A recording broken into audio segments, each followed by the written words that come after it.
So first of all, thank you for hosting me and for bringing me out here. I'm honored that you're here, Professor, and I want to thank you all for coming. I'm going to apologize in advance. I do a lot of public speaking. I do not like speaking from notes. But I'm going to have to speak from notes today because this is an area that's a little bit outside my area of expertise. You'll look through, I'm sure you will all go out and buy at least one copy of the book, and I thank you in advance from the bottom of my son's college funds, and I do to the bottom. And you will see there's very, very little on anti-Semitism.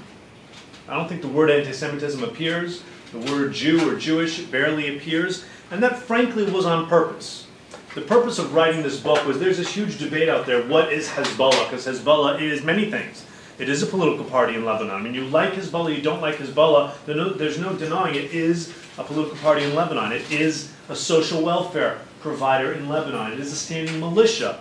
And there actually is a decent amount of literature out there on Hezbollah on all of those types of things. That is to say, the kind of public personae of Hezbollah. But if you looked, and I did, there was almost nothing out there on Hezbollah's international activities, its illicit conduct, ranging from terrorist plots to procurement of arms and weapons, including, by the way, a significant amount in Canada, logistical support, criminal activity, fundraising, all of those things across the board, including, of course, actual terrorist plots. And that just seemed to me strange. And so after 9 years of research and writing, this book came out, and the purpose was to focus explicitly on that conduct. At one point there was going to be a chapter on Hezbollah's communications elements and strategy, which would have included an element in anti-Semitism, but the book, which I expect would be very short, because after all, how much material do you really think you're going to collect on the covert side of an organization, right? The stuff that was out there before is all the overt stuff that if you went and you interviewed someone from Hezbollah, they'd talk to you about it. This is the stuff you can't ask them about. In fact, one of the things that prompted me to write this book is, make a long story short, I was invited to attend a U.S. government-sponsored conference by invitation only, but unclassified, for current and former U.S. intelligence analysts on Lebanon, Hezbollah type of stuff. Not just Hezbollah, not just militancy. And when they got to the militancy part of things, speakers got up and they said, well, Hezbollah's never done any of the things around the world you're saying. They're just a political organization. They fight the Israeli occupation, and the Israelis don't like that. You Americans are close to the Israelis, so you call them terrorists, but they're not really. And this couldn't be farther from the truth. One speaker from Lebanon got up and said, what's my proof for this? I went and I got an audience myself with Hassan Nasrallah, the Secretary General of Hezbollah, and I asked him eye to eye, I said to him, yes, Sayyid, using his honorific, does Imad Mughniya, the purported head of Hezbollah's terror swing that the Israelis say exists, but I don't believe exists, says this academic, she says to him, to Nasrallah, does he exist? And Mughniya says no. And so she comes to this conference and says, I asked him, he said no, ergo Mughniya doesn't exist, QED. This is in 2003. Fast forward 5 years to 2008, when Imad Mughniya, who did exist, but whose existence was denied in life because he was the head of Hezbollah's covert terrorist organization. When you really think you go up to the guy and say, hey, I'm Imad Mughniya, you want to have coffee anytime, I'm just down the street, that's not a very good covert activity. Embraced in death after the fact.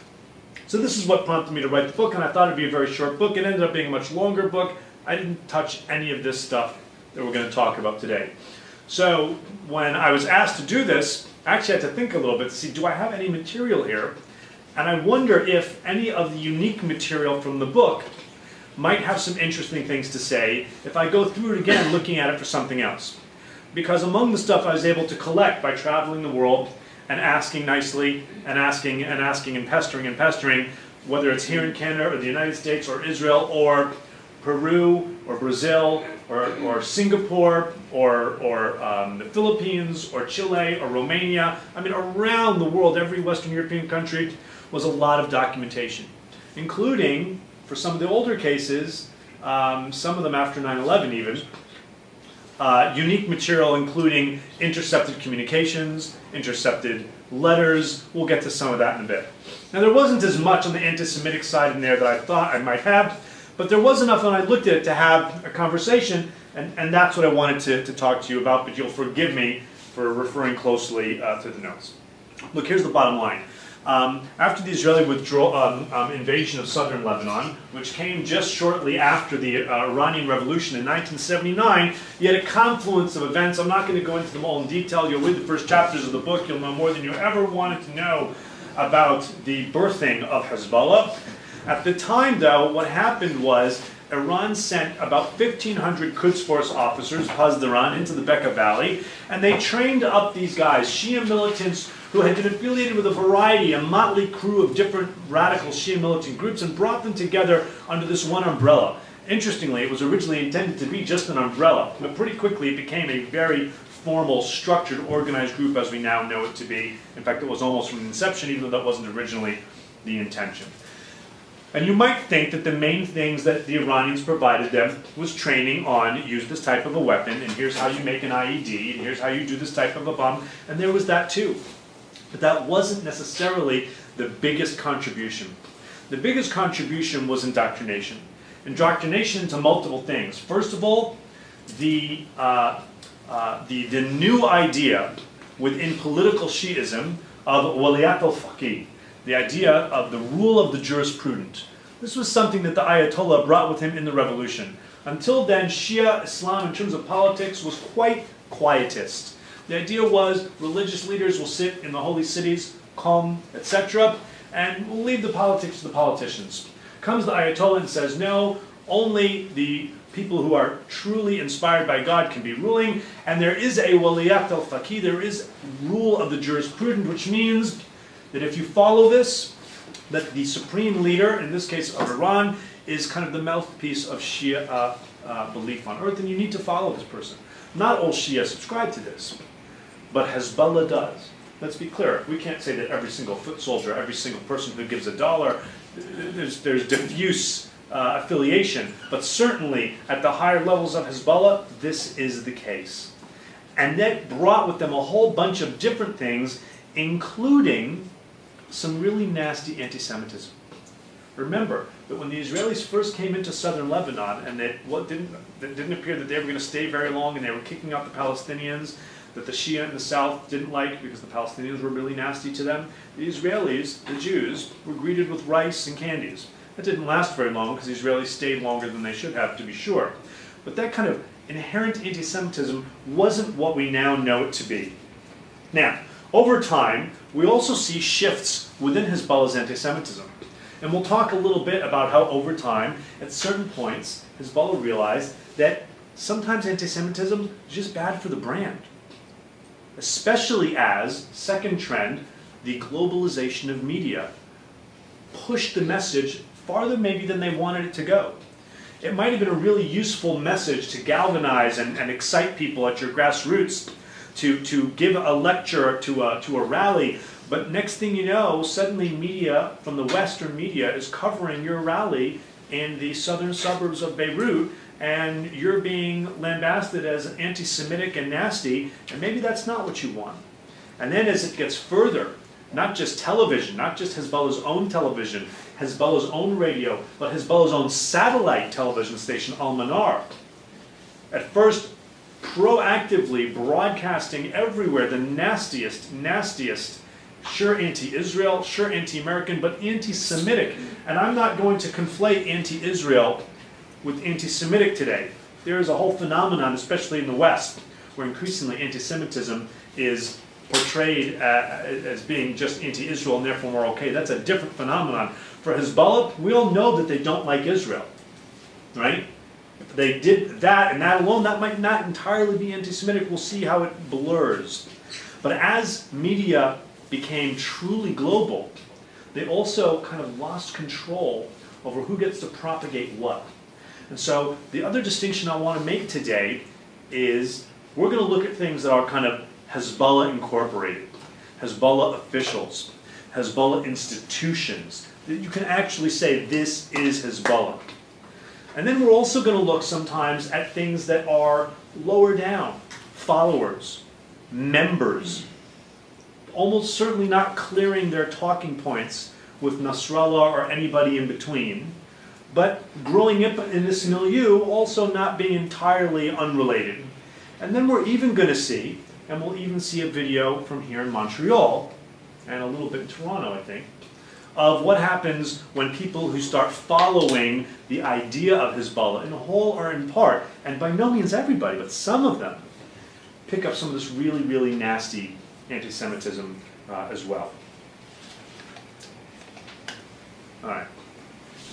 So this goes back a very, very long way, from public lectures reported in the press to all these other things. It starts way back. I just randomly took 1992. We could have taken one much earlier. Fadlallah is an interesting character. You'll read about him in the book. He started as being one of the actual founders of Hezbollah, later broke with Hezbollah, among other reasons, because he did not subscribe in total to the idea of Waliyat al-Faqih.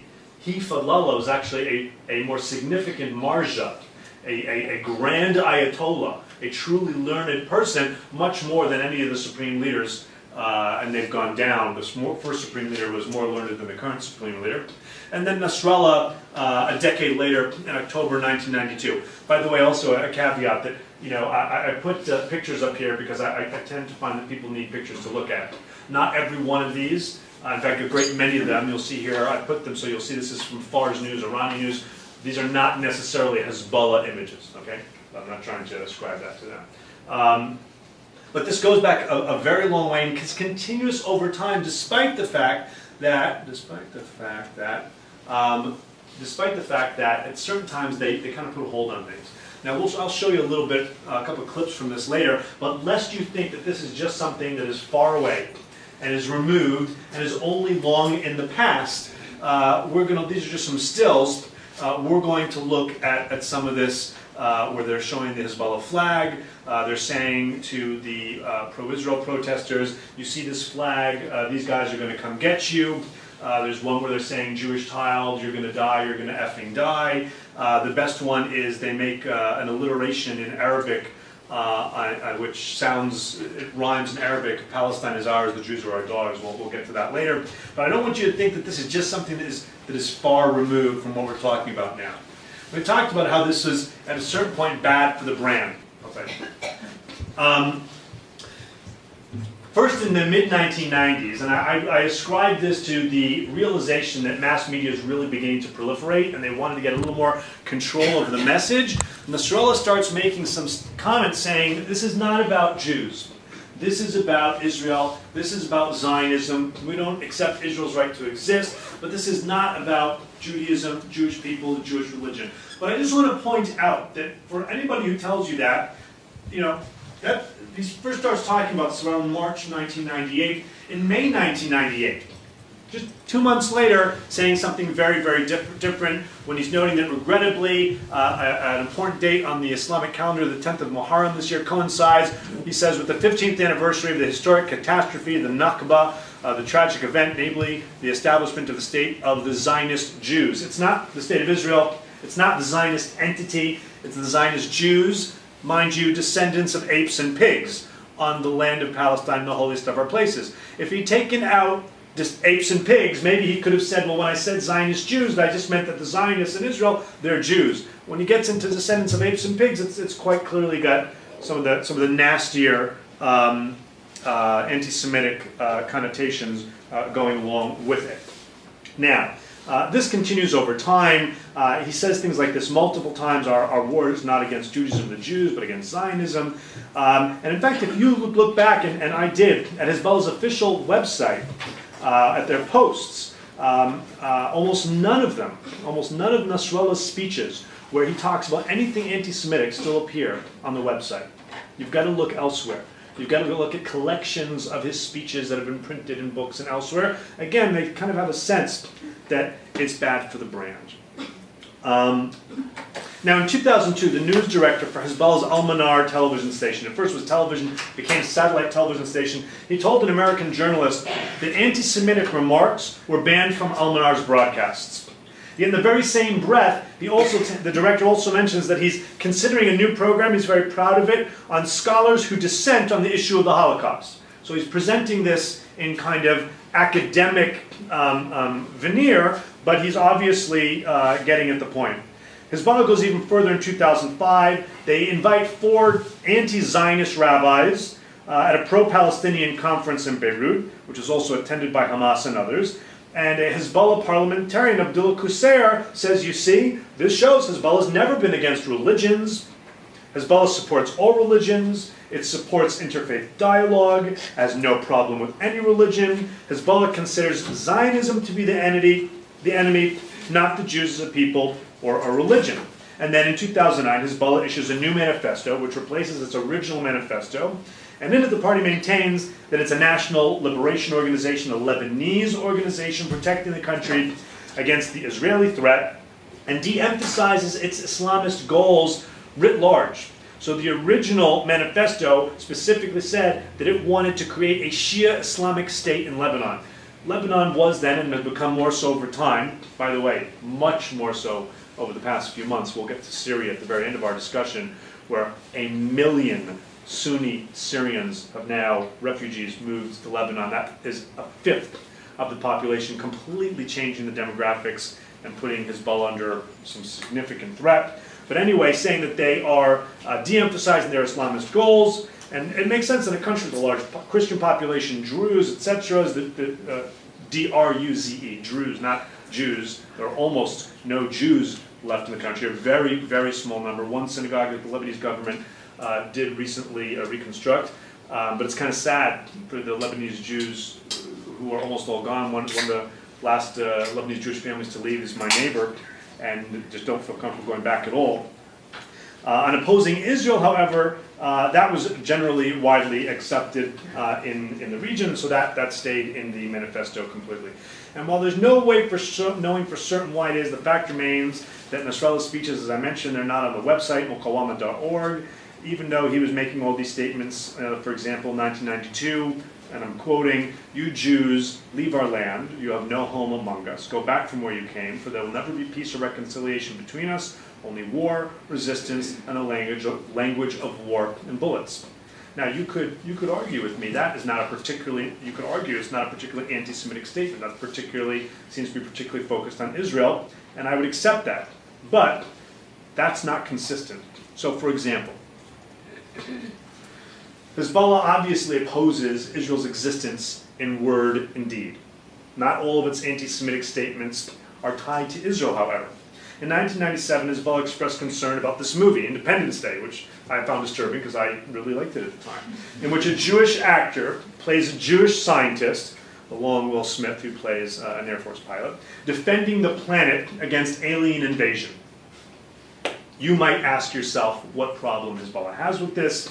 Well, I will tell you, Hezbollah says, and I quote, that this was propaganda for the so-called genius of the Jews and their alleged concern for humanity, end quote. And then went on to call on all good Muslims to boycott the movie. Interestingly, it appears very few people did. The movie did quite well, earning about $600,000, which the New York Times called an impressive showing for any film. But to give you a sense of proportion, it was a worldwide hit and did just fine in Lebanon, raking in just a little bit less in Lebanon than it did in Egypt. Egypt's population is about 15 times larger than Lebanon's. But there are other examples, if you want to talk about Hezbollah institutions. Hezbollah institutions themselves employ explicitly anti-Semitic motifs as well. So consider, for example, the fundraising brochure on the far left from the Islamic Resistance Support Organization. Islamic Resistance is a translation of Muqawama. Right? It's Islamic Resistance.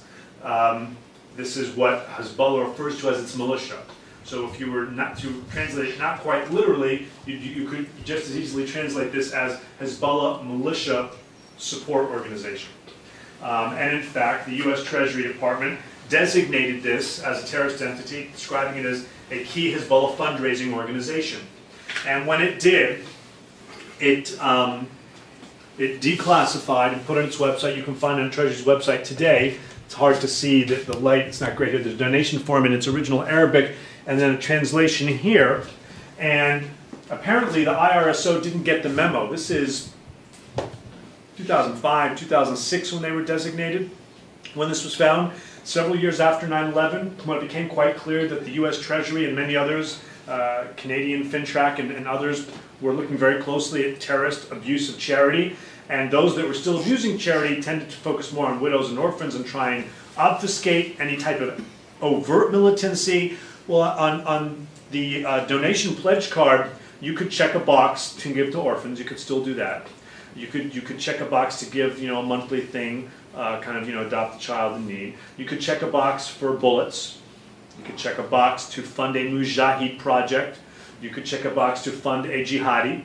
You could check a box for rockets. They clearly had not gotten a memo. And in case that isn't obvious enough, so I demonstrate for you this symbology of their fundraising brochure on the far left. So you have coins going into a collection box in the shape of the Dome of the Rock in Jerusalem, the third holiest site for worldwide Muslims, and on the Temple Mount, which is the holiest site for Jews.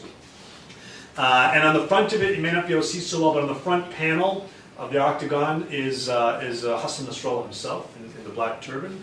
The money comes into the collection box as money. What comes out of the collection box are bullets targeting a broken Star of David. Now this was found around the world where Hezbollah was using this charity to raise funds for, well, what it said, everything from orphans to the cost of bullets and rockets. What's perhaps a little bit more disturbing is that it also appears the same basic image in a children's activity kit. And it includes a kind of a form that folds into an envelope so that children could cut it out and send in their own donations, whatever change they might have. The brochures and the kits were part of a fundraising campaign nicknamed Savings Account. Like children could open their own little IRSO, Hezbollah fundraising savings account. And they were discovered by Israeli forces who went in on the ground in Lebanon during the second war in Lebanon in 2006. Now,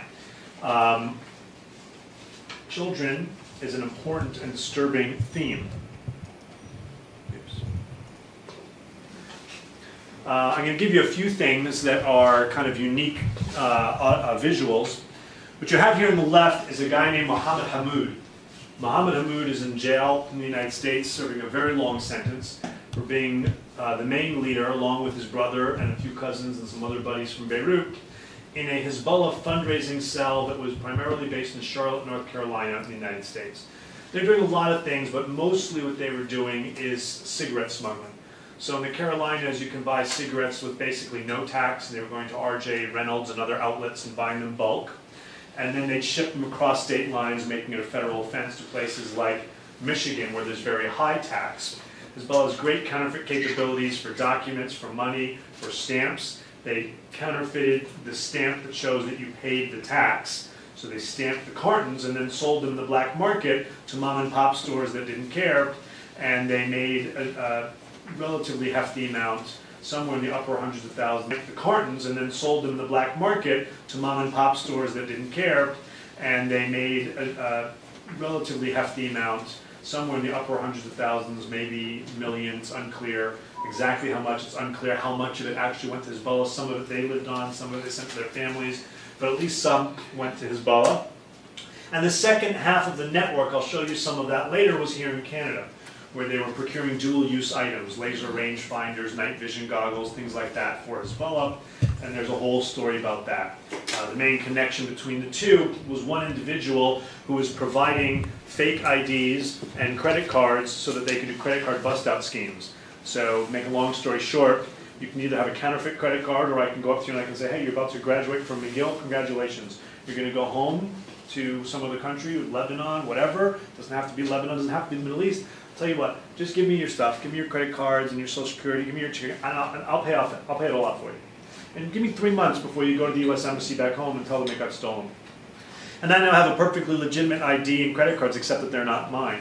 And I pay and I spend and pay it off and spend and pay it off, and I call the credit card company and say, look, I have a good record, I need you to up the amount. And before you know it, 9, 10, 11 credit cards gives you about average about $100,000 limit between them, and so you spend $100,000 on those cards, and then you go home and shred them.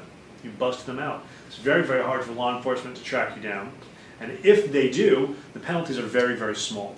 In any event, this is Mohammed Hammoud back when he's in Lebanon, before he comes to the United States, as a young teen, posing as an Imam Mahdi scout, Hezbollah's version of the Boy Scouts. According to Lebanon's Daily Star, one of the English language dailies in Lebanon, the Mahdi Scouts, quote, so this is not my words, it's theirs, teaches young boys the basics of religion, jihad, and the ways of revolution as a prelude to carrying weapons and the anti-Israeli resistance in the south. But in fact, it's much more than that. It also, and I quote, gives religious and moral instruction rather than physical activity, occupy the vast bulk of the Mahdi Scouts' curriculum, according to a New York Times report. Textbooks provided for the Mahdi Scouts' 12 to 14-year-old age group include, for example, a chapter entitled Facts About the Jews, in which the Jews are described as, and I quote, cruel, corrupt, cowardly, deceitful, and they are called the killers of prophets, end quote. And then goes on to state a little bit while later, again, and I quote, their Talmud says those outside the Jewish religion are animals. Well, this, to give you something tangible about it, is one of these guys, before he comes to North America, he at one point was asked, do you want in on the activity in Canada? And he said, no, we're doing quite well, thank you. We're doing our piece. What you're doing is important too in Canada. The guys need night vision goggles and all that, but we're doing our part, raising funds for the cigarettes, and we're very happy with that.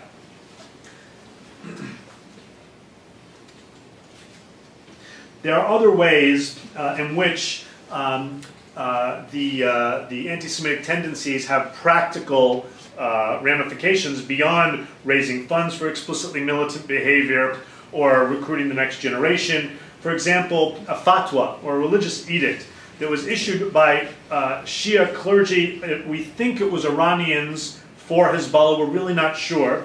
FBI reports this, but they don't say who it was. Provided Lebanese Shia drug dealers with a theological basis justifying their drug business with Western consumers, saying, we are making drugs for Satan, America, and the Jews. If we cannot kill them with guns, so we will kill them with drugs. And this was echoed in a 1994 FBI report, which talked about the same thing. Now, if you break down, if you kind of take a step back, and you try and break down the thematic Jew-hating that you see in this type of literature and in these organizations, it comes down to four basic categories. One is denigrations of Jewish character. Another is abuse of Judaism as a religion. A third is traditional and non-traditional Jewish conspiracies. And the last is portraying Judaism as being in inherent conflict with Islam. Therefore, if you're a true believing Muslim, you must have an issue with the Jews because Judaism is in direct conflict with us. Or at least that is the message that they try and put out there. So let's walk through a few of these. Reminding you, most of the images are not actually Hezbollah, including this one. This is not Hezbollah. Jewish character. So for example, most of these seize upon and propagate the kind of Shylock type of stereotypes of the greedy, power hunger, and cowardly Jews. Says Nasrallah in 1997, if we search the entire globe for a more cowardly, lowly, weak, and frail individual in his spirit, mind, ideology, and religion, we will never find anyone like the Jew. I am not saying the Israeli. We have to know the enemy we are fighting, he says in 1997. Right around the same time of that earlier slide where he was saying, our issue is not really with the Jews. There was clearly an issue of audience, depending on who he was speaking to. Indeed, even after Nasrallah's March 1998 declaration saying we don't have any problem with the Jews, his subsequent statements gave lie to the words. Just 1 year later, he was crowing about the decline of the Israeli army. And he says, where are the impressive and easy victories? Where's the iron power for this invincible army? These questions are not an exercise in romantic delusions about a complete defeat for the Israeli army, but an unquestionable gateway to understanding the pace of degeneration, which has struck the psychological mindset that is absolutely dependent on power. Power is one of the most important aspects of the Jewish people. Power is an existential issue, even for the very identity of Israel. Jewish history embraces symbols like the story of Samson, who from defeat and death drew his last strength. I'll give you some more examples in a second about Hezbollah's twisting Jewish scripture, which frankly is also scripture for Muslims. It didn't, by the way, just take Nasrallah a full year to resume his anti-Semitic Jew bashing. Barely 2 months after his denial in the spring of 1998 that he was that Hezbollah had anything to do with Jews, was not anti-Semitic in the least. He gave a speech dedicated to the villainy and odiousness of the Jews, describing the Jews as descendants of apes and pigs. He decried Israel as a few million vagabonds from all over the world, brought together by their Talmud and Jewish fanaticism, and the list goes on. Then Judaism itself also comes in for a fair amount of abuse. Hezbollah officials and representatives have sought to discredit Judaism through misrepresenting the Jewish Bible, the Torah, and reviving the myth of Jewish blood libel. Hezbollah's Al-Manar satellite television station broadcasts several programs purporting to educate its viewers about the true nature of Judaism, as they put it. In one, Al-Manar displays pictures of Israeli leaders with the label terrorists, ending with these words, misrepresenting a quote from the book of Isaiah. And Hezbollah says that it says in the book of Isaiah, this is Hezbollah's quote, "When you enter a village, stab those you encounter, kill with a sword those you capture, pulverize children on sight, take homes by force, and rape the women," implying that this is what the Jewish Bible tells Jews to do. The original passage, if you want to check it, is verses 15 and 16 from chapter 13 of Isaiah. And these are, in fact, a prophecy of the retribution that could fall upon Babylon, could fall upon the Jews if they don't listen to the word of God. It's all in the passive voice, not a command, and it's all saying what could happen to the Jews if they don't behave, not by in any means what the Jews should do. In another program, Al-Manar brings in a guest who's said to be an expert on Israeli weapons of mass destruction, and he informs viewers, quote, "There are Torah-based reasons for many Americans to use WMD." You notice it's now Torah-based and the Americans, because the Jews control America. Therefore, it's essential that there be a world and Arab movement against this Torah-based project. This is a Torah-based plan to finish all Islam, quote unquote. Judaism is frequently portrayed as an inhumane religion whose adherents seek to dominate and oppress the rest of the world. On a program in Al-Manar called Files, Sheikh al-Sabhuni, a leading cleric in northern Lebanon, warns in a show in April 2002 that Judaism, and I quote, is a project against all humanity. He then goes on to, he also denied the premise on which Hezbollah officials had recently begun to rely, that Zionism was a separate issue from Judaism, and he says, and I quote, "There is no such thing as Zionism. There is only Judaism. Zionism is a legend, a myth." This is on Hezbollah's owned, operated Al-Manar. Despite these programs, Al-Manar continued to broadcast, by the way, in Europe and the United States. In February 2004, Al-Manar aired a series that galvanized Western governments to take action.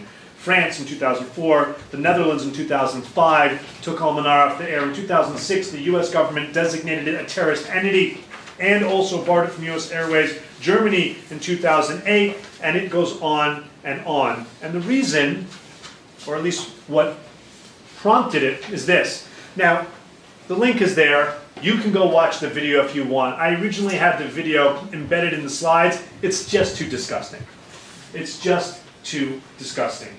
And it's a show called Al-Shatat, the Diaspora, reviving the blood libel, in which a cute little kid is asking, please, please, don't do this. And Jews abduct a Christian child and use their blood to make their Passover matzah, the unleavened bread that Jews eat on Passover.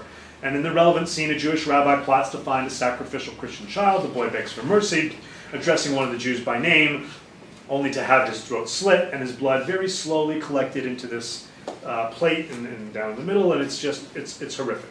It's clearly a reenactment, but it's presented like this is the real world. Hezbollah anti-Semitism also parlays modern-day conspiracy theories. So less than a week after 9/11, Al-Manar broadcast posited that Israelis and Jews were complicit in the 9/11 attacks. By this account, 4,000 Jews survived the attacks. Why? Because Israeli intelligence warned them of the impending disaster ahead of time, and they didn't go to work on September 11th. Now, Hezbollah, by the way, condemned 9/11, but that didn't stop them from putting forth this idea that somehow the Jews knew and they weren't there and let everybody else die. Similarly, Hezbollah leaders alternately deny the Holocaust or claim that the Jews themselves intentionally incited it.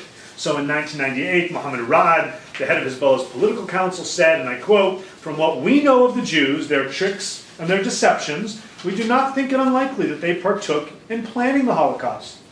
At a minimum, they prepared the foreground which incited the Nazis to the Holocaust killings so that they could serve their settlement project in Palestine. Wrap your heads around that.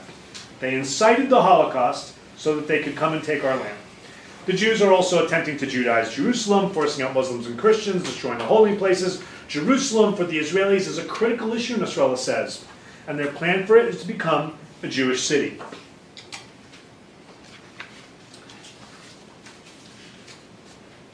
At times, Hezbollah tries to portray Judaism as being in conflict with Islam. An influential Shiite cleric credited as being one of Hezbollah's early ideological guides, we talked about him earlier, Sheikh Fadlallah, described Israel supporters as a group which wants to establish Jewish culture at the expense of Islamic culture. And the country was meant to gather all the Jews to the world, to this region, to make it the nucleus for spreading their economic and cultural domination. Nasrallah himself has alternately propagated the conspiracy theory of a Jewish-Christian alliance against the Muslims, or a solely Jewish plot against Christians and Muslims alike, depending on who he was talking to at different times. So at one time he says, quote, "The Jews have long hoped for a war that pits a Jewish-Christian alliance against the Muslim nation." 3 years later, he's peddling a different message, and he's saying, and again, and I quote, "In the eyes of the Zionists, we Christians and Muslims are mere servants and slaves to God's chosen people." And so it tends to be specific to the audience at hand. Antisemitism in Al-Manar continues today, which the State Department just noted a few weeks ago in its annual report on human rights, which you can find on the State Department's website. Al-Manar aired a program just this year. It's a great video if you want to watch it. I don't have it here. Claiming that the Jews invented Hollywood movies, even Hollywood itself, in order to subversively insert Jewish superiority into American and global culture. Why? Because Jews, quote, felt rejected by real American society, says the narrator, so they tried to change society's opinion of them by inventing cinematic characters that would serve as role models. And she cites, for example, Superman. This is from the Al-Manar piece on this, and as she's speaking, she's showing this cartoon of Superman that the Jews reportedly created. Why? Because Superman only fit into society by taking on the pathetic persona of Clark Kent, who I guess she thought was Jewish, though in the movies he's not particularly. The Jews, according to the narrator, slyly implied that their weak public face hid some true superhuman identity. Quote, "Hollywood is a Jewish invention that changed the way Americans view America. Undoubtedly, the goal was to take over the greatest superpower in the world." So though a Western audience may find this to be a little bit silly, this is what is being put forth on Hezbollah's station. So let's go back to Canada. The trickle-down effect. Let's talk a little bit of Hezbollah's anti-Semitism as portrayed by its followers. We're outside now the formal structure of Hezbollah. We're outside Al-Manar. We're outside the Mahdi Scouts. We're outside the Islamic Resistance Support Organization that you can say this is parts and pieces of Hezbollah Incorporated. What about some of their operatives abroad? What you're looking at is a photograph of some Hezbollah operatives here in Canada. This is a surveillance picture that was taken by CSIS, your intelligence service. And the reason I have it and can show it to you today is because in this Charlotte, North Carolina trial, 2002, 2003, CSIS provided about 110 pages of declassified summary transcripts of intercepted telephone communications that they took of these Hezbollah guys, and a small number of surveillance photographs. This is part of the public record. You can find this online, frankly. What they're doing here, I remember I told you how they were getting these false IDs, or IDs that were actually good but not belonging to them, and the credit card bust-out schemes. So you don't carry these around and show them in public, so you put them into a cigarette box. And then this is one of the guys checking out the new licenses or credit cards that he's getting, and this is the CSIS surveillance photo. As you look at the trickle-down effect of Hezbollah's anti-Semitic kind of, if you will, corporate culture, it's evident in the actions and the attitudes of its grassroots supporters as well, not just kind of the formal structure of Hezbollah. Even when the party's official stance denied any anti-Semitic leanings, insisting its beef was limited to Israel and Zionism, the shift has not always been reflected among its followers. In fact, this may be a factor as to how deeply ingrained anti-Semitism is in the culture of Hezbollah, and how this early on is developed in the development of young Hezbollah adherents, as we saw in the case of the Mahdi Scouts. And again, the head of the parallel element here grew up in the Mahdi Scouts. And so it shouldn't surprise that anti-Semitism is prevalent among Hezbollah's official members and operatives, but among their sympathizers and followers as well. Consider, for example, the comments of a young Hezbollah guerrilla fighter who escorted a reporter writing for the New Yorker magazine around southern Lebanon in 2002, shortly after, maybe a little over a year and a half after the Israelis withdrew from southern Lebanon. Looking out over the red-roofed houses of an Israeli community just over the border, and looking from southern Lebanon into northern Israel, the guerrilla informs the reporter, the Jews are sons of pigs and apes, as he points out down at the red-roofed houses. Consider the intercepted phone calls from this FBI investigation into the fundraising cell in North Carolina. Recording speakers condemning an undesirable news outlet back home in Lebanon, they say, God damn everything that they show. They are Jews. They are Jews. And the expletive here is they are Jews. That they're angry at a Lebanese media outlet for saying something that wasn't complimentary of Hezbollah. What's the worst curse you can think to say to these guys? These guys are Jews. Discussing a fellow Lebanese, and by the way, it's not. This is not an anti-Semitic example, but I wanted to give you an example of some of the stuff. It's not just the telephone intercepts, but the FBI also had letters that they had written back and forth that they had linguists translate, and they got typed up. You can see this is actually on FBI letterhead. Again, put into evidence in this case. None of this is classified. In this case, this is not anti-Semitic. This is anti-American. I put this up just so you can see some of the different types of stuff that was collected in this case, and that I went through to look for some of these examples. Discussing a fellow Lebanese individual who they were told had been executed back in Lebanon as a traitor. The Hezbollah sympathizers in Charlotte cursed the turncoat by referring to him as a Jew. Evidence from the same North Carolina case includes propaganda videotapes. In one, Hassan Nasrallah lambasts then Palestinian Authority President Yasser Arafat for giving the land to the Palestinians, he says, to the Zionist Jews, the murderers, the savages, the racists who commit every crime against the people of Palestine. That's Nasrallah speaking on a video that Hezbollah prepared and that the Charlotte guys were airing in one of their Thursday night fundraising soirees they had in someone's living room, not every, but almost every week. A reporter for another magazine related a story about going paintballing in Lebanon with several Hezbollah fighters in 2012.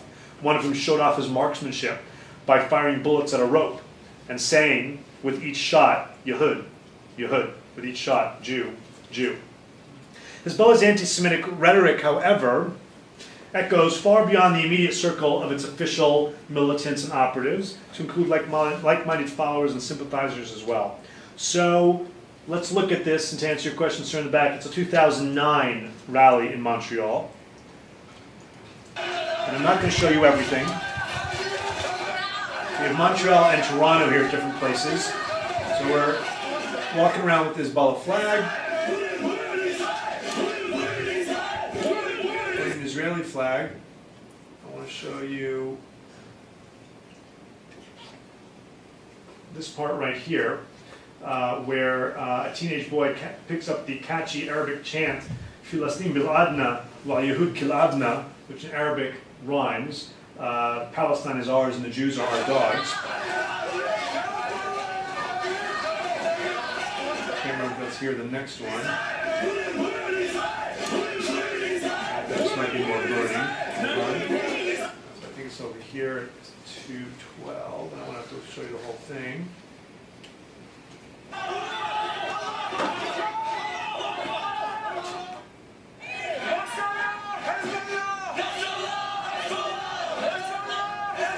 I'm not saying these guys are Hezbollah.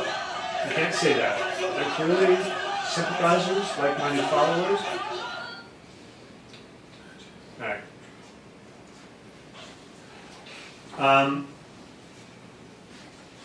So you had a variety of things being shouted at these competing rallies in Montreal and Toronto that same day. And so at one you had this Palestine is ours, the Jews are our dogs. The same day at another rally featuring flags of Hezbollah and the Palestinian flag in Toronto, a woman is shouting out, and it's on here you can find yourself, Jewish child, you are going to effing die. Only she takes great pleasure in alliterating the F word many times over. And it's a little bit disturbing in particular because it's targeting a child. If you take it to today, it's really interesting. What we're talking about is not just anti-Semitism. Anti-Semitism is a form of racism. Racism is the problem. And Hezbollah today, their biggest problem is not the Zionists, it's not the Israelis, and it's not the Jews. They'd like it to be, they try and make it some way to pretend to be, but their biggest problem are Sunni rebels. Their biggest problem is that they are not fighting in the south against Israel, they're fighting in the east in Syria. And this is boomeranging back to them in terrible ways, including terrorism targeting their communities. And I don't have much sympathy for Hezbollah, but I denounce those acts of terrorism as much as I denounce any other act of terrorism. There's no excuse for targeting civilians of any kind. But you now have a situation where if you look at the nasty, nasty racism that's cutting both ways, the Shia to the Sunni to the Shia, the only thing that they have in common is that they both don't like the Jews. And when they really want to get angry at each other, they say, you, Sunni, or you, Shia, you are worse than the Jews. And there are many different examples of that, including, for example, a variation, they'll be called the Safawi, which is kind of recalling the Safavid dynasty. Sunnis will call the Shia Safawi, which is supposed to be a derogatory, and sometimes as a neologism, they'll call them Sahyus Safawi, as in Sahyuni, that is Zionist, right? So your Zionist Safavids, to imply a conspiracy that involves somehow involves the Jews. This ugly sectarian language, if you're interested, by the way, a colleague of mine, Aaron Zellen, two colleagues, Aaron Zellen and Philip Smythe, wrote a really excellent article for Foreign Policy online.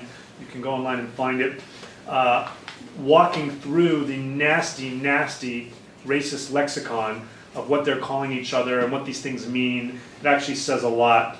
It's really, really nasty stuff. And a lot of it, some of it includes things that they try and bring in the Jew, because there's nothing worse than showing that you're in tandem with the Jews.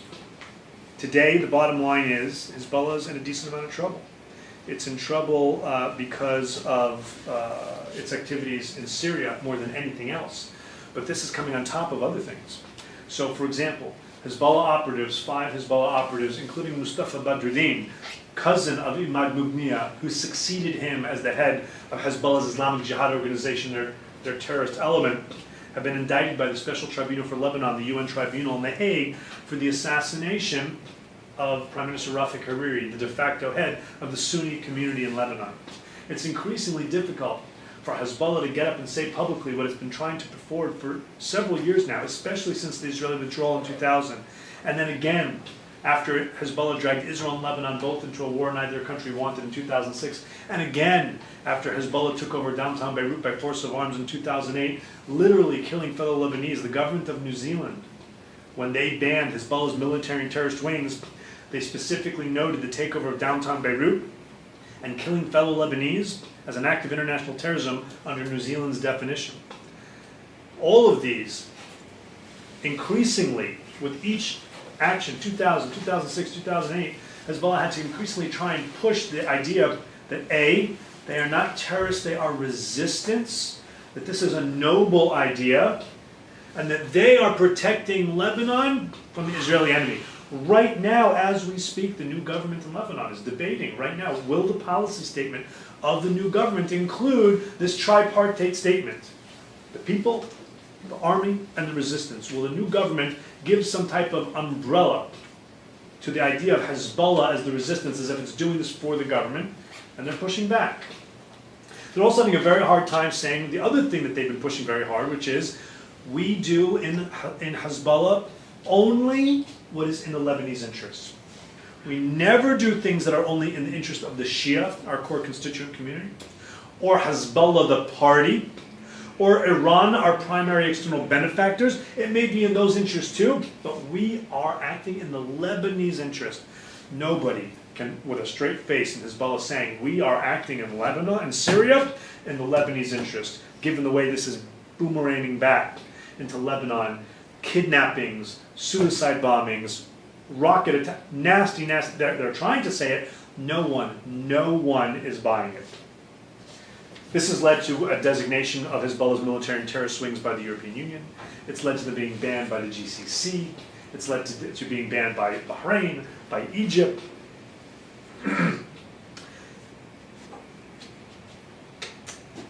But it's interesting. All of this, it's not just a matter of words. It's not just a matter of demonizing the other. It's not just a matter of building cohesion within your unit, being the vanguard against something. There are tangible operational consequences to this, and there always have been. In the book, I collected over time lots and lots and lots of declassified information. Canadian intelligence, American intelligence, Singaporean, Filipino, Israeli, Jordanian, Kuwaiti, lots and lots of stuff. This is, what you're looking at on the left, is part of a declassified CIA report.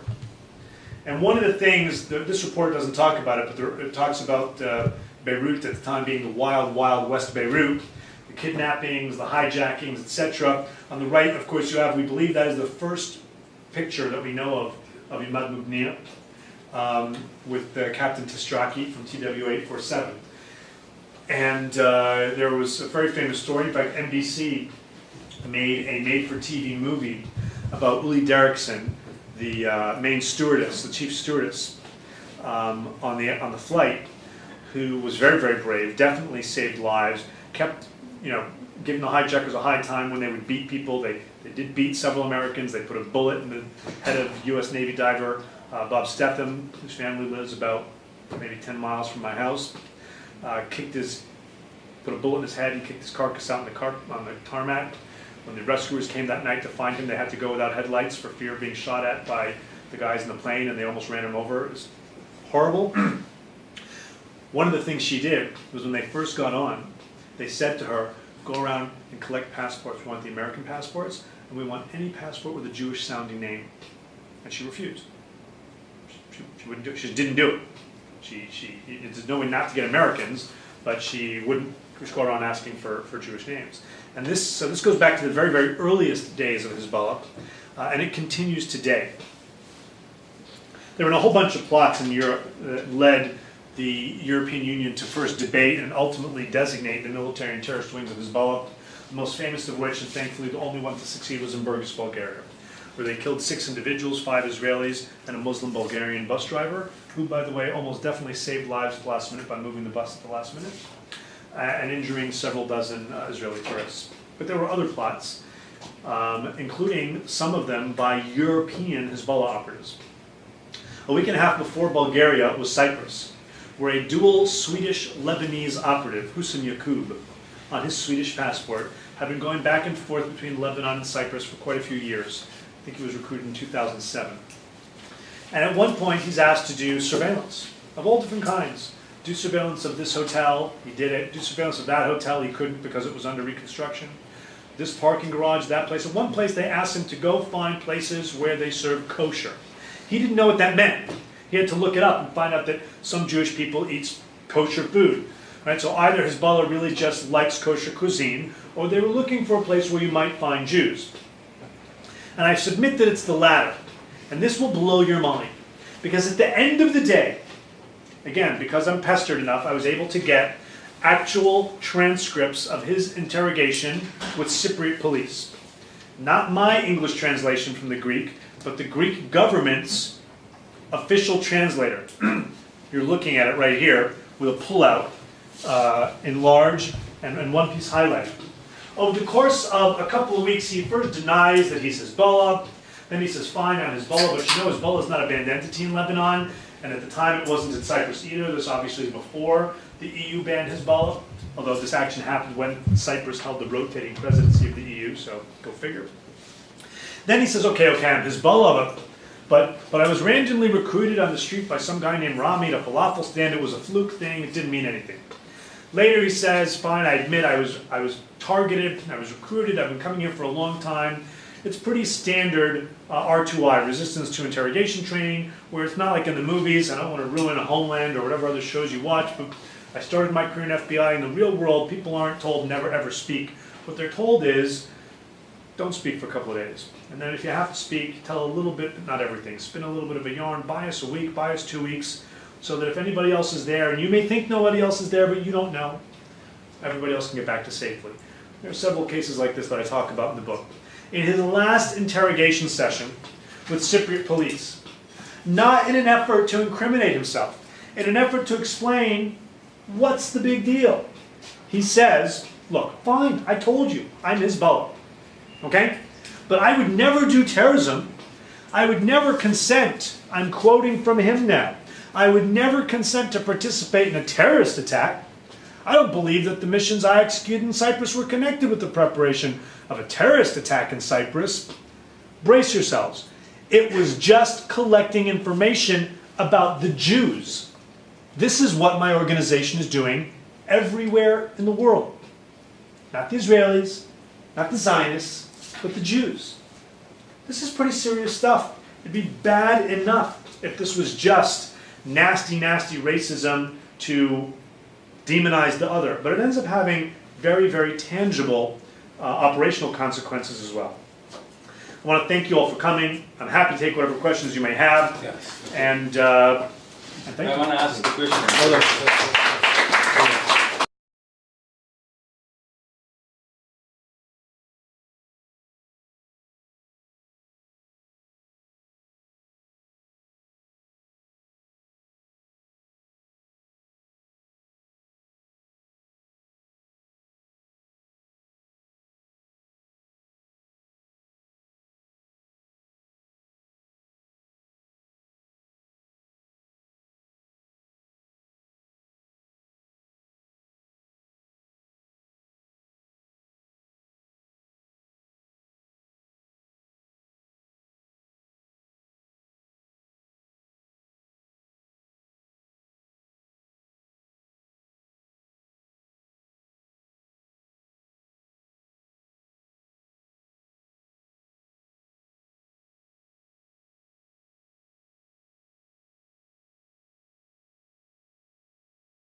didn't like because the Palestinians were really nasty to them. The Israelis, the Jews, were greeted with rice and candies. That didn't last very long because the Israelis stayed longer than they should have, to be sure. But that kind of inherent anti-Semitism wasn't what we now know it to be. Now, over time, we also see shifts within Hezbollah's anti-Semitism. And we'll talk a little bit about how over time, at certain points, Hezbollah realized that sometimes anti-Semitism is just bad for the brand. Especially as, second trend, the globalization of media pushed the message farther maybe than they wanted it to go. It might have been a really useful message to galvanize and excite people at your grassroots, to give a lecture to a rally, but next thing you know, suddenly media from the Western media is covering your rally in the southern suburbs of Beirut, and you're being lambasted as anti-Semitic and nasty, and maybe that's not what you want. And then as it gets further, not just television, not just Hezbollah's own television, Hezbollah's own radio, but Hezbollah's own satellite television station, Al-Manar, at first proactively broadcasting everywhere the nastiest, sure anti-Israel, sure anti-American, but anti-Semitic. And I'm not going to conflate anti-Israel with anti-Semitic today. There is a whole phenomenon, especially in the West, where increasingly anti-Semitism is portrayed as being just anti-Israel and therefore more okay. That's a different phenomenon. For Hezbollah, we all know that they don't like Israel, right? If they did that and that alone, that might not entirely be anti-Semitic. We'll see how it blurs. But as media became truly global, they also kind of intended to be just an umbrella. But pretty quickly it became a very formal, structured, organized group as we now know it to be. In fact, it was almost from the inception, even though that wasn't originally the intention. And you might think that the main things that the Iranians provided them was training on use this type of a weapon, and here's how you make an IED, and here's how you do this type of a bomb, and there was that too. But that wasn't necessarily the biggest contribution. The biggest contribution was indoctrination. Indoctrination into multiple things. First of all, the new idea within political Shi'ism of waliyat al-faqih, the idea of the rule of the jurisprudent. This was something that the Ayatollah brought with him in the revolution. Until then, Shia Islam in terms of politics was quite quietist. The idea was religious leaders will sit in the holy cities, calm, etc., and we'll leave the politics to the politicians. Comes the Ayatollah and says, no, only the people who are truly inspired by God can be ruling, and there is a waliyat al-faqih, there is rule of the jurisprudent, which means that if you follow this, that the supreme leader, in this case of Iran, is kind of the mouthpiece of Shia belief on earth, and you need to follow this person. Not all Shia subscribe to this, but Hezbollah does. Let's be clear, we can't say that every single foot soldier, every single person who gives $1, there's diffuse affiliation, but certainly at the higher levels of Hezbollah, this is the case. And that brought with them a whole bunch of different things, including some really nasty anti-Semitism. Remember that when the Israelis first came into southern Lebanon, and it didn't appear that they were going to stay very long, and they were kicking out the Palestinians, that the Shia in the south, I expect would be very short, because after all, how much material do you really think you're going to collect on the covert side of an organization, right? The stuff that was out there before is all the overt stuff, that if you went and you interviewed someone from Hezbollah, they'd talk to you about it. This is the stuff you can't ask them about. In fact, one of the things that prompted me to write this book is, make a long story short, I was invited to attend a U.S. government-sponsored conference by invitation only, but unclassified, for current and former U.S. intelligence analysts on Lebanon, Hezbollah type of stuff. Not just Hezbollah, not just militancy. And when they got to the militancy part of things, speakers got up and they said, well, Hezbollah's never done any of the things around the world you're saying. They're just a political organization. They fight the Israeli occupation, and the Israelis don't like that. You Americans are close to the Israelis, so you call them terrorists, but they're not really. And this couldn't be farther from the truth. One speaker from Lebanon got up and said, what's my proof for this? I went and I got an audience myself with Hassan Nasrallah, the Secretary General of Hezbollah, and I asked him eye to eye, I said to him, yes, Sayyid, using his honorific, does Imad Mughniya, the purported head of Hezbollah's terror swing that the Israelis say exists, but I don't believe exists, says this academic. She says to him, to Nasrallah, does he exist? And Mughniya says no. And so she comes to this conference and says, I asked him, he said no, ergo Mugniya doesn't exist, QED. This is in 2003.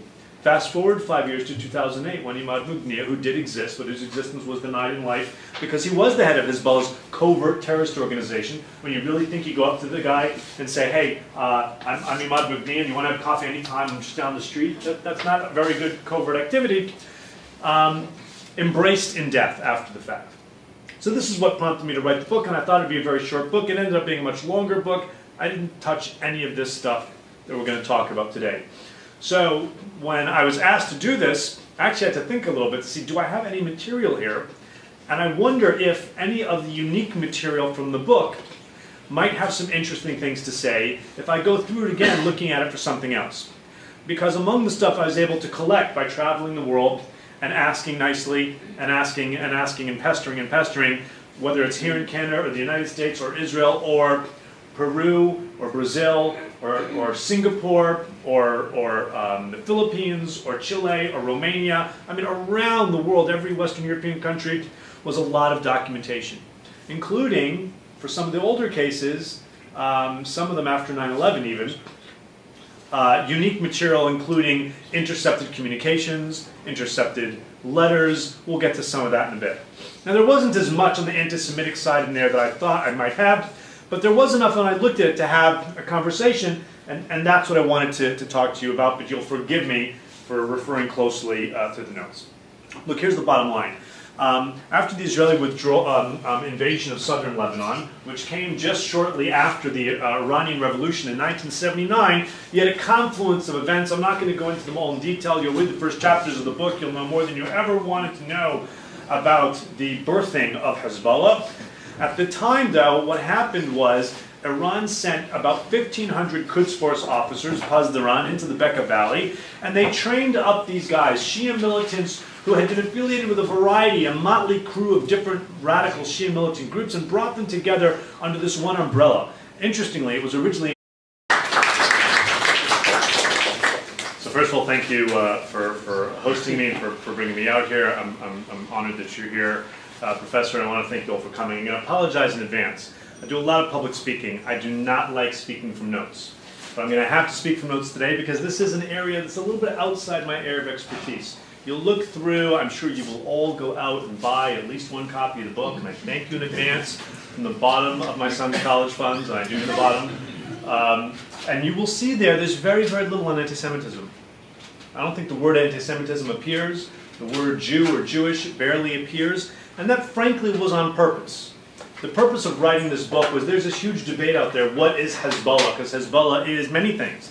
It is a political party in Lebanon. I mean, you like Hezbollah, you don't like Hezbollah, there's no denying it is a political party in Lebanon. It is a social welfare provider in Lebanon. It is a standing militia. And there actually is a decent amount of literature out there on Hezbollah on all of those types of things. That is to say, the kind of public personae of Hezbollah. But if you looked, and I did, there was almost nothing out there on Hezbollah's international activities, its illicit conduct, ranging from terrorist plots to procurement of arms and weapons, including, by the way, a significant amount in Canada, logistical support, criminal activity, fundraising, all of those things across the board, including, of course, actual terrorist plots. And that just seemed to me strange. And so after 9 years of research and writing, this book came out, and the purpose was to focus explicitly on that conduct.